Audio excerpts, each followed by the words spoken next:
Japan दौरे के बाद चीन में पीएम का जोरदार स्वागत। एससीओ समिट में होंगे शामिल जिनपिंग, पुतिन से भी होगी मुलाकात। सीएम धामी का दिल्ली दौरा, बीजीआईएफ कॉन्क्लेव में होंगे शामिल। कल शहीद स्मारक पद पर देंगे श्रद्धांजलि। खटिमा में 7 केंद्र करेंगे शुभारंभ। धामी मंत्रिमंडल का जल्द होगा विस्तार, प्रतिपक्ष के बाद हो सकती है घोषणा। हाईकमान में चर्चा पूरी।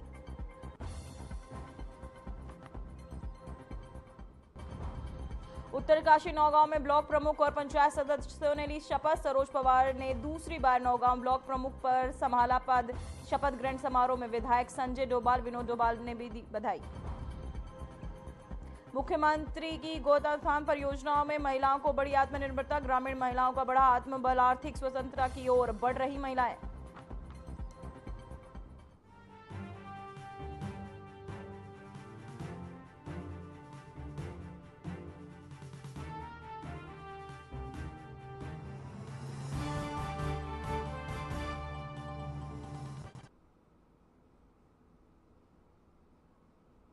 नमस्कार, मैं हूं पूजा सिंह और आप देख रहे हैं हमारा अपना उत्तराखंड का ये खास बुलेटिन। चलिए बुलेटिन की शुरुआत करेंगे आज की कुछ खास बड़ी खबरों के साथ। तो वही खबर सामने आ रही है जहां सीएम धामी का दिल्ली दौरा, बीजीआईएफ कॉन्क्लेव 2025 में होंगे शामिल। भारत मंडपम में होगा कार्यक्रम। कल उधम सिंह नगर जाएंगे सीएम। 1 सितंबर को शहीद स्मारक पद पर देंगे श्रद्धांजलि। राज्य आंदोलनकारियों की स्मृति में कार्यक्रम। वहीं खटिमा में 7 केंद्र का करेंगे शुभारंभ। तो वहीं आपको बता दें उत्तराखंड के मुख्यमंत्री पुष्कर सिंह धामी का दिल्ली दौरा और उधम सिंह नगर के दौरे पर रहेंगे। वहीं 31 अगस्त को दिल्ली स्थित भारत मंडपम में आयोजित Bharat global industries forum conclave 2025 में भी शामिल होंगे सीएम पुष्कर सिंह धामी। वहीं इस महत्वपूर्ण औद्योगिक मंच पर मुख्यमंत्री राज्य में निवेश और औद्योगिक विकास को लेकर अपनी बात रखेंगे। कॉन्क्लेव के बाद सीएम धामी 31 अगस्त की शाम को उधम सिंह नगर पहुंचेंगे। 1 सितंबर को मुख्यमंत्री सबसे पहले शहीद स्मारक पर राज्य आंदोलनकारियों को श्रद्धांजलि देंगे। इसके बाद राज्य आंदोलनकारियों की स्मृति में आयोजित विशेष कार्यक्रम में भी भाग लेंगे। इसी दिन वे खटिमा में 7 केंद्र और का भी शुभारंभ करेंगे, जो क्षेत्र की स्मारक और प्रशासनिक सहयोग की दिशा में एक नया कदम माना जा रहा है। तो वहीं आपको बताते चले भारत मंडपम में कार्यक्रम आयोजित होगा, जहां राज्य आपको बता दें खटिमा में 7 केंद्र को लेकर ये कार्यक्रम जो है आयोजित, जहां सीएम धामी का ये दिल्ली दौरा, इसके बाद आपको बता दें बीआईजेएफ कॉन्क्लेव 2025 में भी शामिल होंगे सीएम। वहीं भारत मंडपम में कार्यक्रम आयोजित किया जाएगा। तो वहीं उत्तराखंड में मुख्यमंत्री पुष्कर सिंह धामी ने ग्रामोत्थान परियोजना से ग्रामीण महिलाएं आत्मनिर्भर बन रही हैं। परियोजना के तहत महिलाओं को स्वरोजगार, कुटीर उद्योग और कृषि आधारित कार्यक्रमों में परीक्षण व वित्तीय सहायता मिल रही है। इससे महिलाओं को रोजगार के साथ गांव की अर्थव्यवस्था भी मजबूत हो रही है।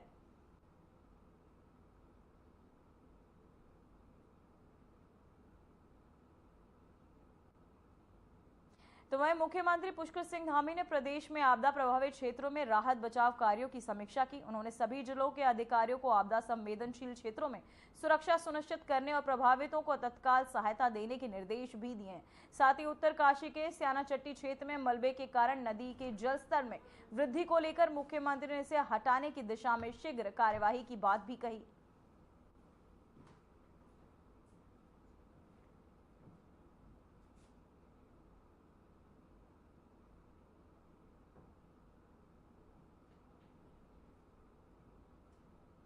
तो वहीं एक और अहम खबर, जहां उत्तराखंड में धामी मंत्रिमंडल का जल्द विस्तार होने की संभावना जताई जा रही है। जानकारी के मुताबिक पितृपक्ष के बाद किसी भी समय मुख्यमंत्री पुष्कर सिंह धामी नई संशोधित टीम की घोषणा कर सकते हैं। मुख्यमंत्री की हाईकमान से पहले ही मंत्रिमंडल विस्तार पर चर्चा हो चुकी है। वहीं पिछले कुछ दिनों में सीएम कार्यालय और उनके कैंप कार्यालय में विधायकों का तांता लगा हुआ है। देखना होगा ये विस्तार कितनी जल्दी साकार रूप लेता दिखाई देता है।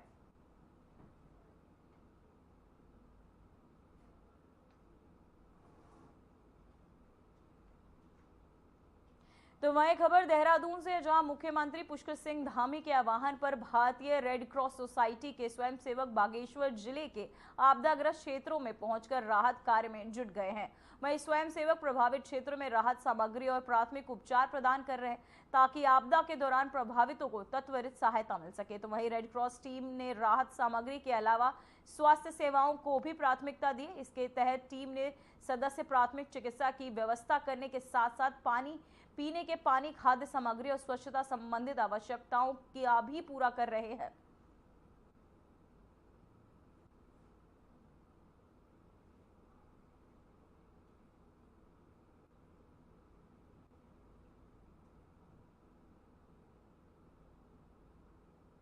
तो वहीं उत्तराखंड के पहाड़ी इलाकों में जहां सड़कें टूट जाती हैं और मदद समय पर नहीं पहुंच पाती, वहां मुख्यमंत्री पुष्कर सिंह धामी की शुरू की गई आपातकालीन हेली सेवा लोगों के लिए संजीवनी साबित हो रही है।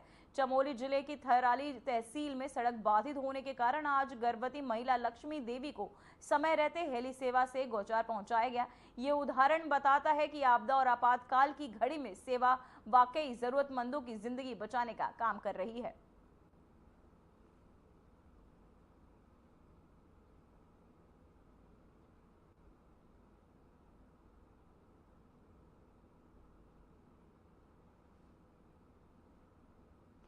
तो वहीं आपको बता दें, कपकोट के विधायक सुरेश चंद्र गड़िया अपने क्षेत्र में उफनती पहाड़ी नदी पार कर रहे थे। इस दौरान उनका गनर तेज धारा में बह गया।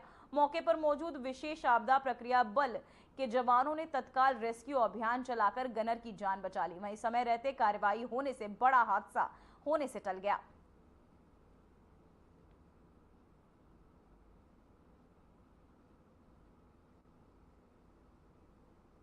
तो वहीं दरभंगा में आयोजित कार्यक्रम में मंच से प्रधानमंत्री नरेंद्र मोदी की स्वर्गीय माता जी को लेकर की गई अभद्र टिप्पणी पर बीजेपी ने तीखा विरोध जताया है।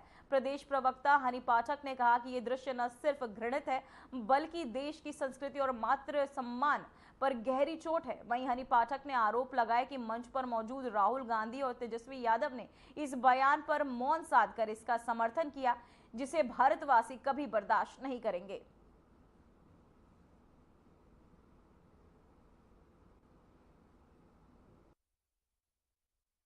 देखिए, दरभंगा में जो कल देखने को मिला वो बहुत ही ज़्यादा घृणित दृश्य देखने को मिला, सुनने को मिला।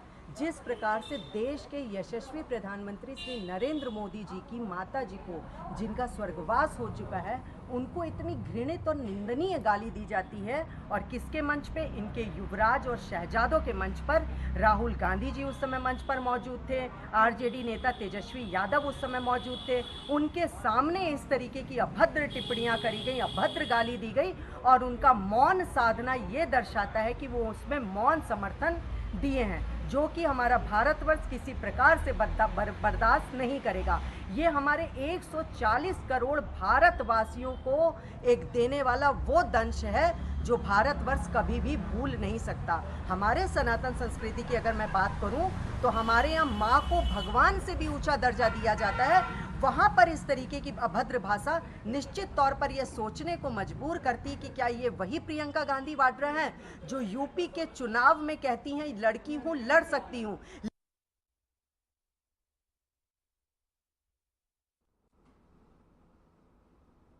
तो वहीं उत्तरकाशी जिले के नौगांव विकास खंड में ब्लॉक प्रमुख और क्षेत्र पंचायत सदस्यों ने पद और की गोपनीयता की शपथ ग्रहण की। वहीं उप जिलाधिकारी बड़कोट ब्रजेश तिवारी ने ब्लॉक प्रमुख सरोज पवार, ज्येष्ठ प्रमुख और अन्य सदस्यों को शपथ दिलाई। वहीं नौगांव ब्लॉक की प्रमुख सरोज पवार ने लगातार दूसरी बार ये शपथ संभाला है।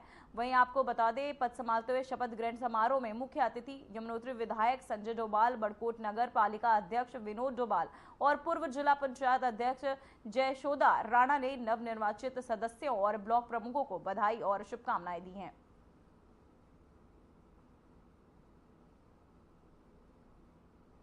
तो वहीं अल्मोड़ा जिले के विकास खंड सल्ट में आपको बता दें, सल्ट की ग्राम पंचायत बमबड़ गांव में नवनिर्वाचित प्रधान भुवन चंद्र सत्यवली ने स्थानीय ग्रामीणों के साथ बैठक का आयोजन किया। बैठक में ग्राम पंचायत भवन, सीसी मार्ग का निर्माण हुआ। वहीं पेयजल की व्यवस्था सहित कई आपको बता दें महत्वपूर्ण मुद्दों पर चर्चा की गई। वहीं नवनिर्वाचित ग्राम पंचायत भुवन चंद्र सत्यवली ने आपको बता दें कि सभी ग्रामीणों का आभार व्यक्त किया। उन्होंने कहा कि ग्राम पंचायत में पलायन रोकने के लिए कारगर कदम उठाए जाएंगे ताकि ग्राम की दशा और दिशा में सकारात्मक बदलाव लाया जा सके। उन्होंने ग्रामीणों को मसाले उद्योग और अचार, छोटे उद्योग, पशुपालन और मुर्गी पालन जैसे गतिविधियों में के जरिए रोजगार बढ़ाने और पलायन रोकने का मार्ग सुझाया।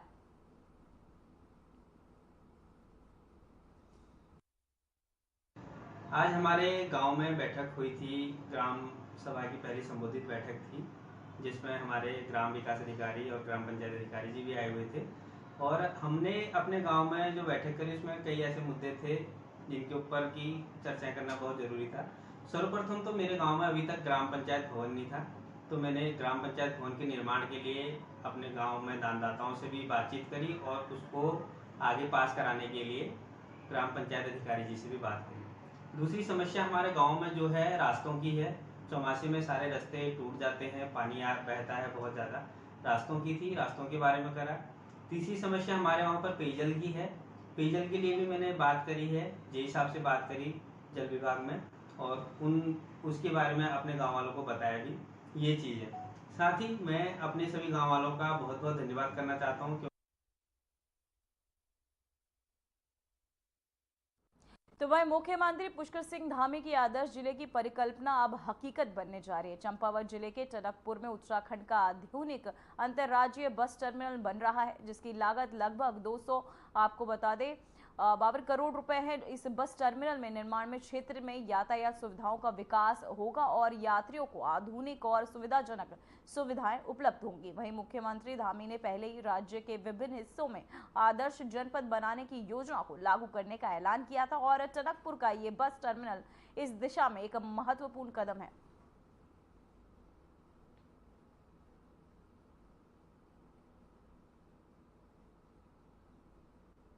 तो वहीं खबर देहरादून से, जहां जिला प्रशासन ने नेहरू ग्राम और राजपुर रोड स्थित NIVH में अतिक्रमण कर किए निर्माण को हटा दिया है। वहीं आपको बता दें, नेहरू ग्राम में सिंचाई विभाग की नहर किनारे और NYVH भूमि पर अवैध रूप से मजार बन गई थी, जिसकी शिकायत प्रशासन को प्राप्त हो रही थी। इन अवैध निर्माणों को लेकर विभिन्न संगठनों ने आपत्ति दर्ज कराई है। इसके बाद नगर मजिस्ट्रेट प्रत्युष सिंह ने उप जिलाधिकारी सदर हरिगिरी की अगुवाई में जिला प्रशासन की टीम ने JCB मशीन की मदद से इन ढांचों को ध्वस्त किया। इस कार्यवाही के दौरान सिंचाई विभाग, पुलिस और जिला प्रशासन अधिकारी भी मौजूद दिखे।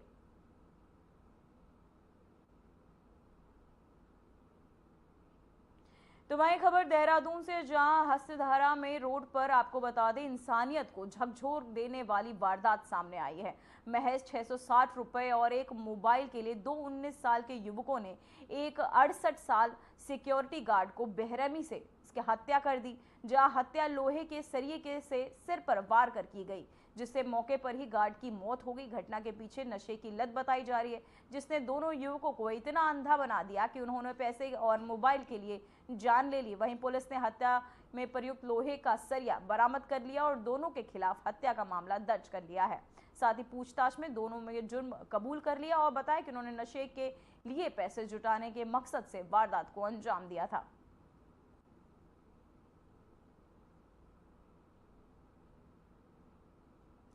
तो वहीं आपको बताते चले, पहाड़ों में लगातार भारी बारिश के कारण चारधाम यात्रा प्रभावित हो रही है। यमुनोत्री हाईवे पर भूस्खलन और मलबे के चलते आवागमन बाधित है। स्याना चट्टी क्षेत्र में यमुना नदी और जलस्तर बढ़कर मोटर पुल तक पहुंच गया है। कई होटलों की पहली मंजिलें जलमग्न हो गई हैं, जिससे स्थानीय लोगों में दहशत और रात भर जागने की स्थिति बनी हुई है।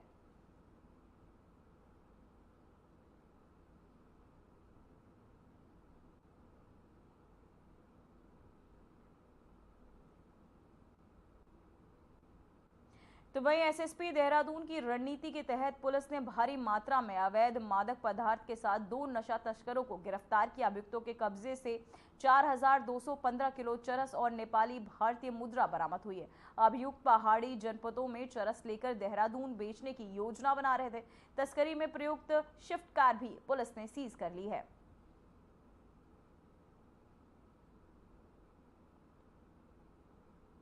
तो वहीं SSP देहरादून के निर्देश पर रायपुर क्षेत्र में दून पुलिस ने बाहरी व्यक्तियों, किराएदारों और संदिग्धों का सत्यापन अभियान चलाया। अभियान के दौरान 43 मकान मालिकों का 83 पुलिस अधिनियम के चालान कर 4,30,000 रुपए का जुर्माना लिया गया।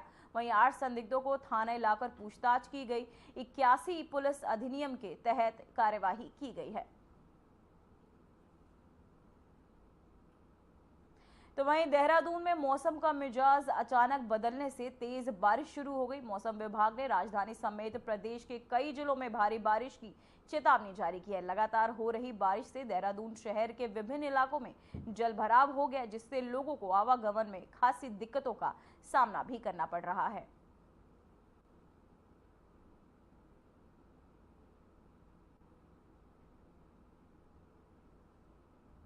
तो वहीं उत्तराखंड के पहाड़ी इलाकों में लगातार हो रही तेज बारिश और चमोली जिले में बादल फटने की घटना के कारण गंगा नदी खतरे के निशान के ऊपर बह रही है। इस स्थिति को देखते हुए ऋषिकेश और हरिद्वार के गंगा घाटों के किनारे रहने वाले लोगों को जल पुलिस के तहत तुरंत सुरक्षित स्थानों पर जाने की सलाह दी जा रही है। वहीं अधिकारियों ने सभी गंगा घाटों को खाली करा दिया ताकि किसी भी अप्रिय घटना से बचा जा सके। वहीं राज्य आपदा प्रबंधन टीम सतर्क है और बचाव कार्यों को तेजी से अंजाम दिया जा रहा है। मौसम विभाग ने भारी बारिश और बाढ़ की संभावना को लेकर येलो अलर्ट जारी किया है।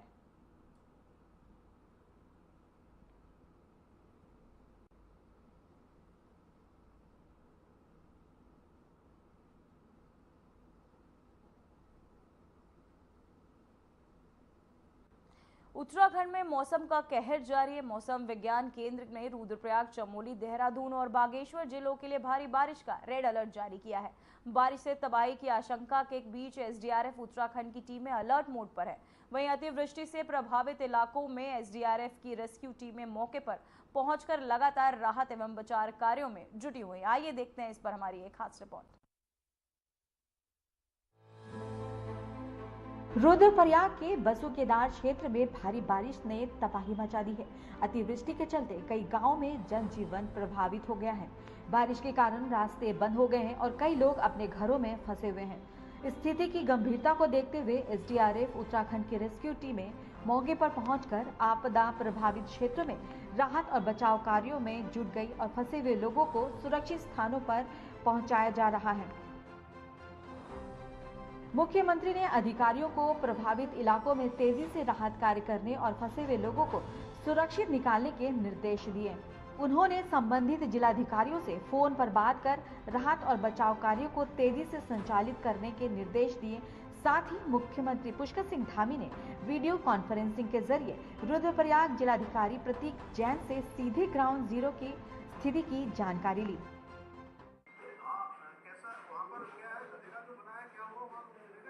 सर, स्थिति थोड़ी गंभीर है सर। यहाँ पे 3-4 गांवों में थोड़ी समस्या आई है। एक तो ताल जामन, जहाँ पे सबसे पहले हमारे को सुबह सूचना आई थी सर, तो वहाँ पे तो दोनों तरफ गदेरा आ गया था, जिसकी वजह से बीच में 15 परिवार करीब अटक गए। तो वो लोग तो सब सेफ है सर। वहाँ पे हमने अभी तक टीम नहीं पहुँच पाई है क्योंकि रास्ता तो कम्प्लीटली ब्लॉक्ड है, लेकिन वहाँ पे सब लोग सेफ हैं। जो ग्रामीण लोग हैं उनसे भी बात हो गई है। उससे पहले सर एक छैनागाड़ करके एरिया है।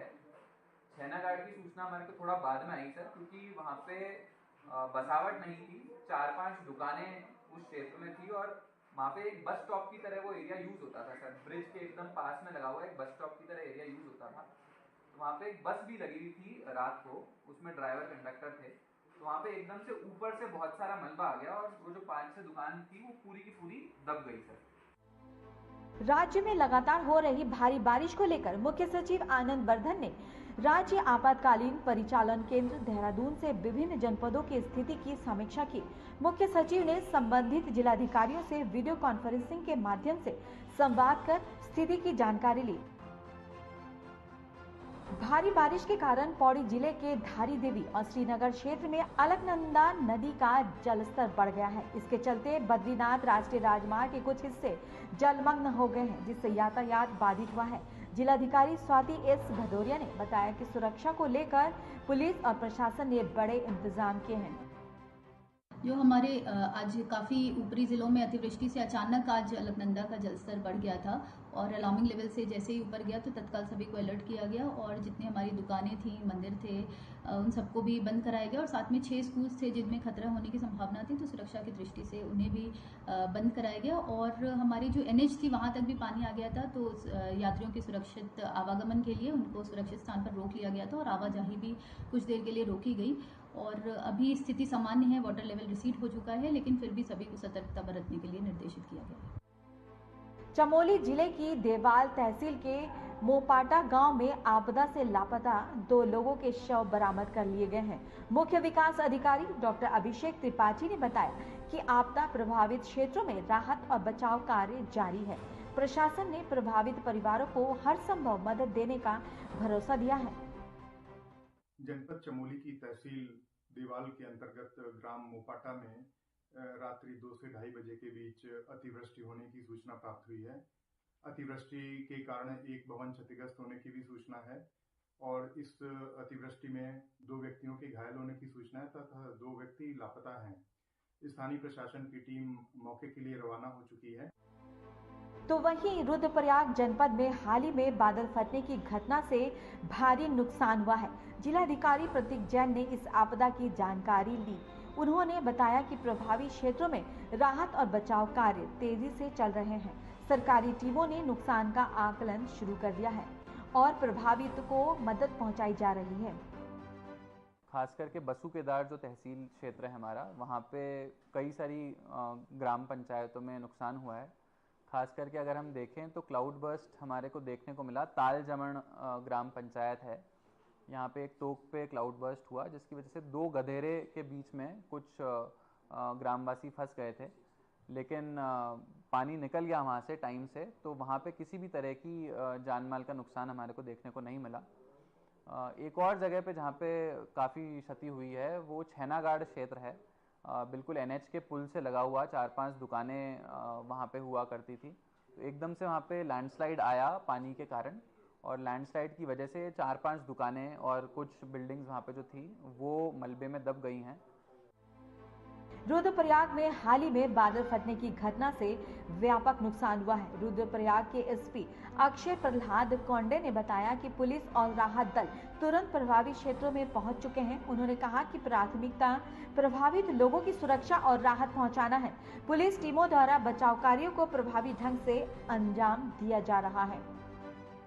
केदारनाथ और मंदाकिनी का जो घाटी है उसमें बहुत तेज बारिश हुई, जिसके कारण मंदाकिनी का स्तर भी बढ़ा हुआ है। अगर नुकसान की बात करूं तो जो बसुकेदार क्षेत्र है हमारा, वहाँ पे एक जगह पे बादल फटने की सूचना आई थी। अच्छी बात ये रही कि जहाँ पे बादल फटने की घटना हुई वहाँ पे गांव के दोनों तरफ गलेरे में पानी आया और गांव हमारा बचा रहा, तो वहाँ कोई नुकसान वैसे हुई नहीं। जो भी राहत की हमारी सामग्री है और टीम है वो ऑलरेडी वहाँ पहुँच चुकी है और आकलन किया जा रहा है। लगभग 70 से 80 लोग हमने स्कूलों में शिफ्ट किए। एक हमारा छैनागाड़ क्षेत्र था नीचे ही, जिसका मार्केट एरिया था, वहाँ पे थोड़ा सा नुकसान है।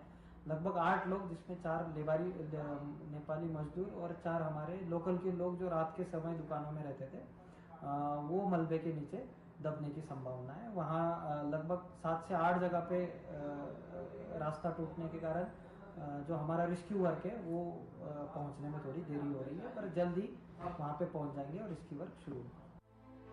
लगातार हो रही बारिश के कारण अलकनंदा और मंदाकिनी नदियों का जलस्तर अत्यधिक बढ़ गया है। रुद्रप्रयाग पुलिस और प्रशासन की टीमें नदी किनारे लोगों को न जाने और सुरक्षित स्थानों पर रहने की चेतावनी दे रहे हैं। जनता को संभावित खतरे से बचाने के लिए जागरूकता अभियान भी चलाए जा रहे हैं। चमोली के मुख्य विकास अधिकारी डॉक्टर अभिषेक त्रिपाठी ने देवाल ब्लॉक के मोपाटा गांव में अतिवृष्टि से हुए नुकसान की जानकारी दी। उन्होंने बताया कि प्रभावित इलाकों में राहत कार्य तेजी से जारी है। प्रशासन ने फंसे हुए लोगों को निकालने और आवश्यक सहायता उपलब्ध कराने के लिए टीमें भेजी है। डॉक्टर त्रिपाठी ने प्रभावित परिवारों को हर संभव मदद देने का भरोसा दिया। 2 से 2:30 बजे के बीच अतिवृष्टि हुई थी, जिसके कारण वहां पर एक भवन क्षतिग्रस्त होने के साथ उसमें 2 लोगों के दबने की सूचना प्राप्त हुई थी। मौके पर स्थानीय प्रशासन की टीम के द्वारा जो है उनके शव बरामद कर लिए गए हैं और उनके पंचनामा इत्यादि की कार्रवाई की जा रही है। साथ ही स्वास्थ्य विभाग की टीम भी रवाना हो गई थी और जो जनपद की DDRF की टीम है वो भी रवाना हो गई थी। मार्ग रास्ते में बाधित है, इस कारण जो है इनको पहुँचने में विलम्ब हो रहा है और जैसे ही मार्ग को खुलाया जा रहा है और जैसे ही मार्ग खुल जाएगा वैसे ही तत्काल ये मौके पर पहुँच गए राहत कार्य प्रारंभ कर दिए जाएंगे। उत्तराखंड में जारी बारिश और आपदाओं के बीच प्रशासन और सुरक्षा एजेंसियां पूरी सतर्कता के साथ राहत एवं बचाव कार्यों को तेजी से अंजाम दे रही है। प्रभावित जिलों में अधिकारी और कर्मचारी 24 घंटे लोगों की जान माल की सुरक्षा सुनिश्चित करने में जुटे हुए हैं। सरकार द्वारा हर संभव मदद उपलब्ध कराने का भरोसा दिया गया है ताकि जनता जल्द से जल्द सामान्य जीवन की ओर लौट सके। लोगों से भी अनुरोध किया गया है कि वे प्रशासन के निर्देशों का पालन करें और सुरक्षित स्थानों पर रहें।